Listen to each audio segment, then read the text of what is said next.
this is what the dashboard looks like. Already we have some other tabs, and now if you are familiar with what Shopify and how it works, right? There are two ways you can have an application in Shopify. Either you develop it yourself or you go to Shopify App Store to look for the application. So we are going to be, since already connected to daily alert deals, that's what we are going to be using. So this is our daily alert. So this is the apps that have been installed there. Right, these are the apps that you see from Shopify App Store. So the reason why we did this again is because we know the challenge that people encounter when you deploy applications on Shopify. Sometimes it can take months for them to approve it. So in order to cushion that delay, we brought up this option of bring your own key, where users bring in their own key. So it's more like they are developing the application for their own use, because the app will not be on Shopify App Store, but it will function out for them. How do you connect your store? So the first thing first, once you log into the dashboard, it will look like this, asking you to connect your account. So you click on it. So it will now tell you that, okay, you need to configure this app yourself on your Shopify dashboard with different parameters and endpoints you're going to give you, so that you can be able to configure it on your own. So now, if you are deploying applications on Shopify App Store, the user or the developer would have handled all these things, you understand? But again, we know why we have to do it ourselves. First, you copy the app name. So the app name can be anything. You can name it anything you want, but let's just go with the app name that we have here. So you go to your dashboard. This is your Shopify account. Again, how do you bring up this thing? Let me be sure that everybody is following. So once you enter the Shopify dashboard, this is what it looks like. Of course, you see your menus, and this is like a list of apps that you have installed and all those things. These are the ones that we have, I think, pinned on this place. So click on the apps. Then, if you click on the app, it will show you list of apps that you have. Then scroll down, or just come to this search section and type apps, anything. So it will take you to this place. Then click on app settings. So when you go to the app settings, you will see the apps installed, develop apps, uninstalled applications, and then you will see develop application. So you click on develop application, then it will now tell you view and manage apps in the development dashboard. Proceed. So it will open a new section for you. Now these things are what somebody have to do once. Again, it feels technical, but then so sorry about that. That is the only option that we have left. So click on create app, then put the name that you want to call it. Let's call it TopRanky Agent. Any name you call it is okay, at least for now. Okay, so the app, now we are about to now create the app versions and everything. So we'll go back to this where that page, I think this page here. So let me bring the tabs together. So we'll go back to this page now. You say copy the app URL. Copy it. Then we'll come back here, click on the app URL and paste this URL again. So uncheck the embedded application in Shopify. If you don't uncheck this thing, it means that the Shopify will be looking the app inside the administrative dashboard. But this app is not inside Shopify dashboard. Although for now, it will still be looking for it, even though you uncheck it. It's something that we can ignore.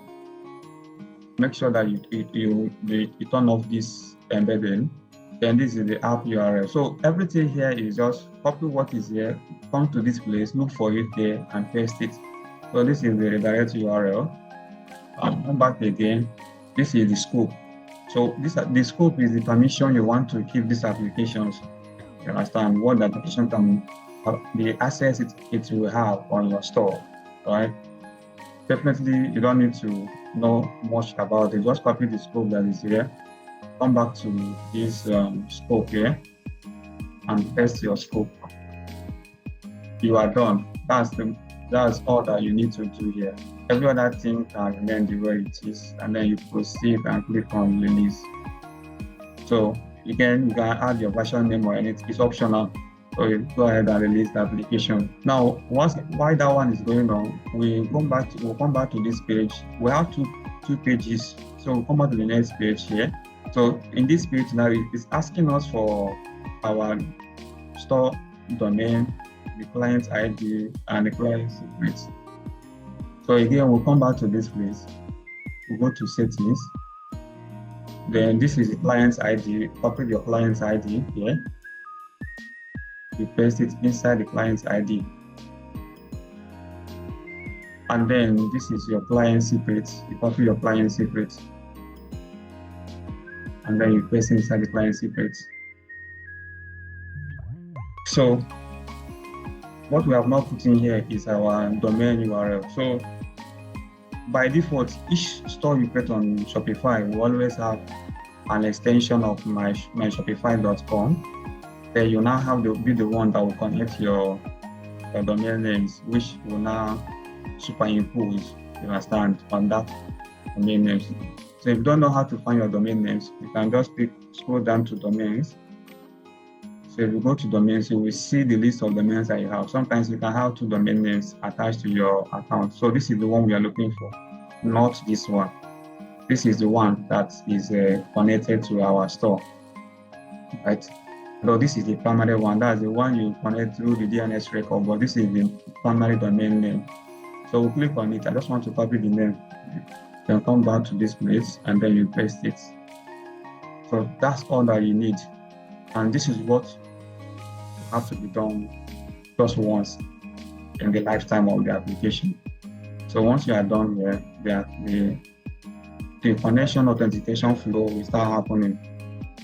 You're directed to Shopify app now, telling you now that you are now about to install this application.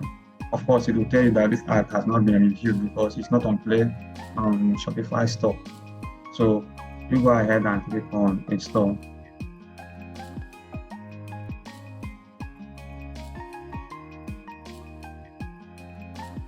It's going to redirect us to Shopify instead of taking us to that our app. That's okay, but that's no problem. It will give us 404 page, no problem. There's no problem. Everything has been done. It's working.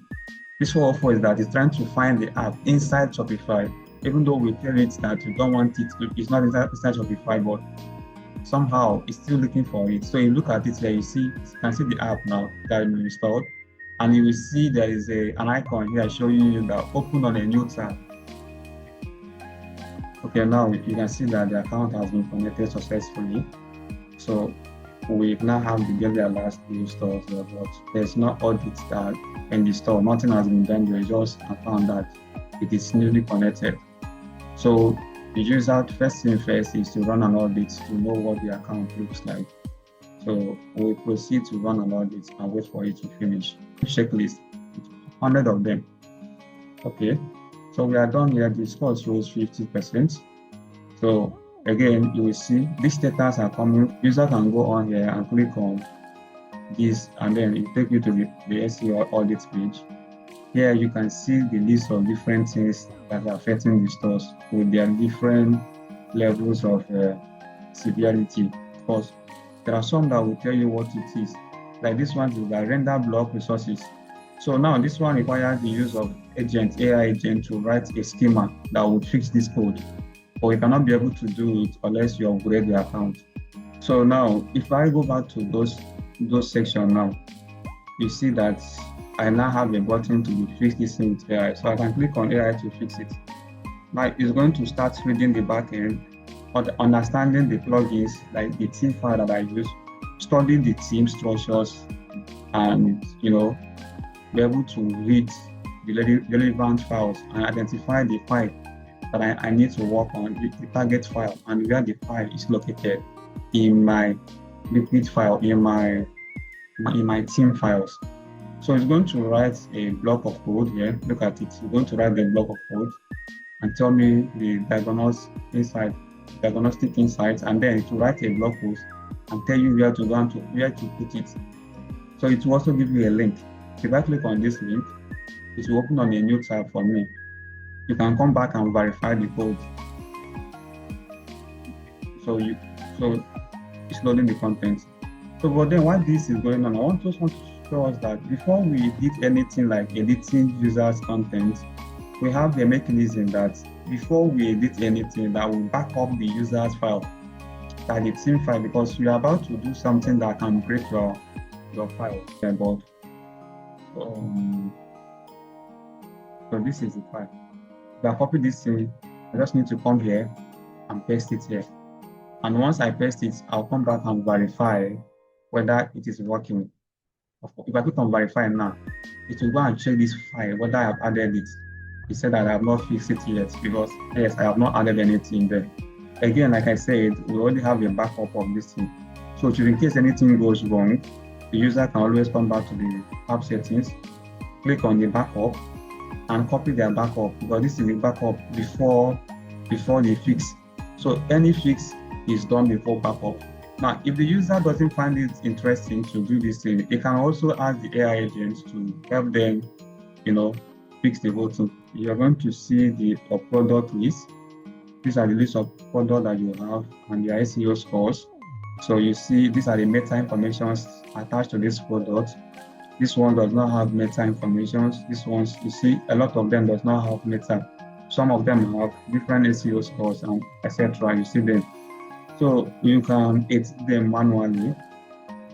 So the way we did it is that in order for us to have an effective keyword cannibalization check, as this product promises, this product promises that every product will have a unique keyword. So even if you come here, you can use AI to write your metadata. That's okay, but there's no keyword assigned here. That means AI is going to write blindly, like based on meta information that it feels like should be the title, the SEO title, and the meta informations. And then inside the body, you also see a body. Now, does it mean that this does not have SEO? Well, it might be that this is optimized, but then the AI yet, as this app does not yet identify what is the SEO, what is the keyword that this product is writing for. You get it? So it has nothing to do whether this is poorly written content. This can be a very solid product, but then the app needs to track these SEO scores. So I'm not going to mess around with this, because this is a functional applications. Unless in a real situation, we can play around with it. Of course, there is no Control Z, so I'm not going to play around with that too. So we also have the pages. So here you can see all the pages on your stores, and there's no keyword attached to it. Defaultly, like pages supposed to have their keywords, like anyway. So again, if you go to optimization, you will see that the keywords. So we go to keyword section now. So you will see this is the keyword intelligence. This is where we look out for which keywords how do we assign to our product. If you check here now, you see that we only assign 2 keywords to this product. So that means the agent or the application knows that only this is the keyword that we are writing for this product. This is the keyword for this product. For other products like this here, well, it cannot yet identify their keyword. So we need to assign keyword. And if you don't assign a keyword, right, you may have a low SEO score. It does not mean that your SEO score is low, but the application itself is yet to know what are your SEO, what are your keyword that you are writing to in all these different places yourself. You can do them here. From keyword research to fixing your SEO scores. So let's even talk about what's my SEO scores like. Let's see. And recommendation. So it will, again, it shows you the same errors that you see on the home page, but now more details show you the ones that perform well, and all those things also show you things that you need to do very well. So if I want to go ahead and say I want you to optimize my product that does not have descriptions, it will do that for me. Yeah. If I say I want you to optimize my products,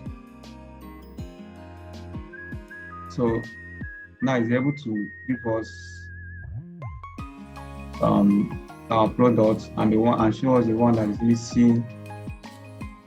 This is our product. This is the one that is missing meta information. Okay, now you see that you can start writing the meta descriptions. So these are the meta descriptions that it's writing.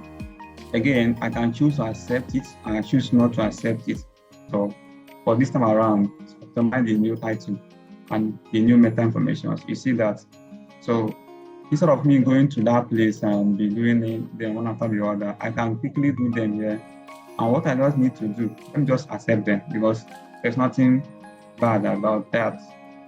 So anyway, these are the keywords that this AI was able to research for us. Now, remember, I did not even tell it about the product, the store, and what the store is all about. I didn't give it any information. I just say, let's research keywords. So it was able to pull out this keyword and their search volumes. So now I can go on and accept these keywords. These are different, the lead generation. These are different keywords, accept them. So if I go back to this page, where is this? Let's go back to that. Yeah, we are still on. Let's go back to the keyword section, and then go back to keyword bank now. You see that we now have list of keywords here in our keyword banks. So these keywords are going to guide us. Some of them are long tail keywords, short keywords rather. It's going to help us to, use it to build our store, to assign it to this store based on what I feel that I need. This is keyword generate leads. Yeah, this is the keyword I want to rank. I click on save. Now you see what happened. Say, look at it. As I try to save it, I say completing depleted. Lead generate leads already assigned to appointments. That means there's another. Yeah, you see that there's already a product that has this keyword. So I must have to ensure that each product has its own unique keyword. So you see that from technical SEO to on-page SEO to ensuring that you don't spend time using different tools. So for you to use this, definitely you have to install Google Merchant on your store, and then to be able to help you to use AI to fix because Google Merchant will have different meta fields, right? Which is technically challenging doing it one after the other. But with this application, you get to fix them yourself. So yeah, so thank you for listening.